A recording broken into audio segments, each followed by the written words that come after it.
Election reform continues to be a hot issue in New Mexico, and many of those reforms are aimed at making the process simpler and easier for voters.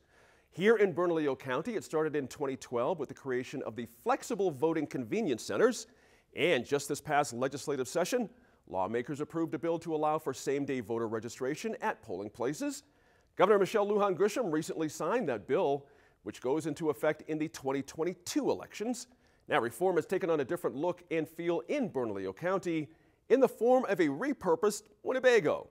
This week, in partnership with the Solutions Journalism Network's Renewing Democracy Project, we introduce to you the state's first ever mobile voting unit. Oh, I was born into this. I've been involved politically most of my life. Linda Stover is quick with a smile and a laugh, but when it comes to elections and voting, she's all business. If you want to really have a conversation about what's going on around you, vote. Vote. You can say yes or you can say no, I don't like that. Stover won the race for Bernalillo County Clerk back in 2016, but she hatched an innovative idea for increasing voter involvement and turnout more than a decade ago. My mother had a really bad experience with absentee balloting. And then and she's 91 now, and she was in her 80s then. And several of her friends had something very similar happen to them. And I got to thinking, boy, that would be great if they could just vote right there at that senior center. We have a crime lab that's mobile. We have a blood bank that's mobile. We have all kinds of mobile things that are secure that you don't have to worry about. And I thought, why couldn't we secure a mobile voting unit? So Stover and her staff got to work.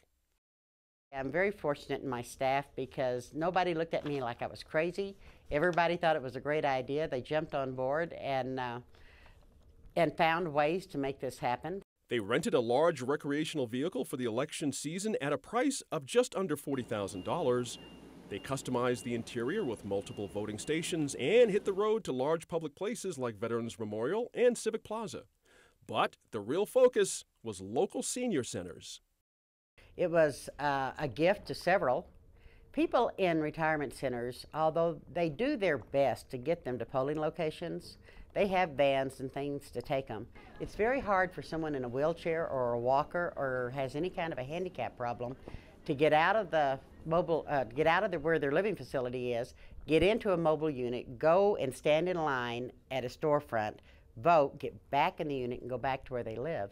This was in their parking lot. So they could walk out, right or left, up, and vote.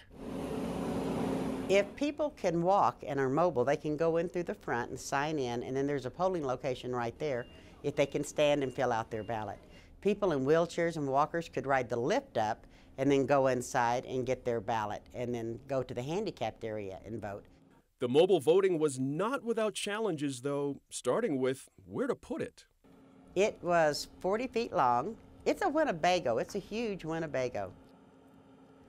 We got to make sure it's stocked every day with fresh ballots.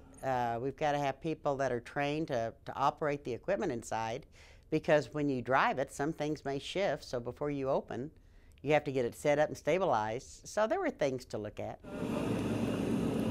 A little easier access to the front door. We didn't have a rail, but we couldn't put one on there because we had rented it.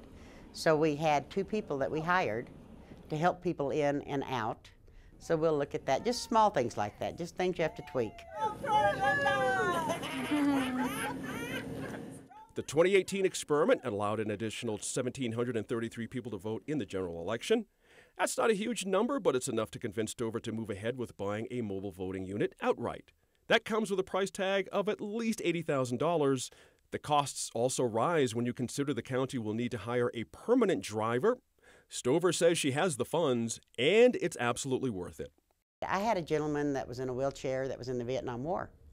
And he said, when I moved in here, I thought my voting days were over because I just can't get to polling locations.